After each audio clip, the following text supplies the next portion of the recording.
ராமேஸ்வரம் ராமநாத சுவாமி கோவில் இராமாயண காலத்துடன் தொடர்புடைய இந்தியாவின் புனிதமான 12 ஜோதிர்லிங்கத் தலங்களில் ஒன்றாகும். இலங்கை போருக்குப் பின் இராவணனைக் கொன்ற பாவம் நீங்க சீதை மணலால் செய்த சிவலிங்கத்தை இராமன் வழிபட இத்தலம் உருவானது.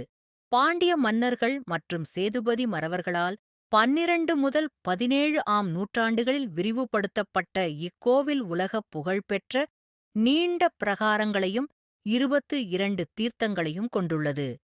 சீதை மணலால் செய்த இலிங்கத்தை ராமலிங்கம் இராமன் வழிபட்டதால் ராமேஸ்வரம் இராமன் வழிபட்ட ஈஸ்வரன் என்று பெயர் பெற்றது. தமிழ்நாட்டின் இராமநாதபுரம் மாவட்டத்தில் மன்னார் வளைகுடாவில் உள்ள ஒரு தீவில் இத்தலம் அமைந்துள்ளது. பாண்டியர்கள் மற்றும் சேதுபதி மன்னர்களால் கட்டப்பட்ட இக்கோவில் 12ஆம் நூற்றாண்டிலிருந்து 17ஆம் நூற்றாண்டு வரை பல கட்டங்களாக மேம்படுத்தப்பட்டது. இது ஆசியாவின் மிக நீளமான பிரகாரங்களைக் கொண்டுள்ளது. மேலும் 17ஆம் நூற்றாண்டில் கிழகவன் சேதுபதி மன்னரால் இது முழுமை பெற்றதாக நம்பப்படுகிறது. இந்தியாவில் உள்ள 12 ஜோதிர்லிங்கத் தலங்களில் இதுவும் ஒன்றாகும்.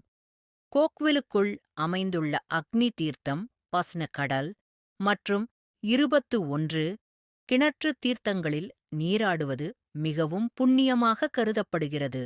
மேலும் வீடியோக்கள் பார்க்க இந்த சேனலை சப்ஸ்கிரைப் செய்யவும். உங்கள் ஆதரவுக்கு நன்றி.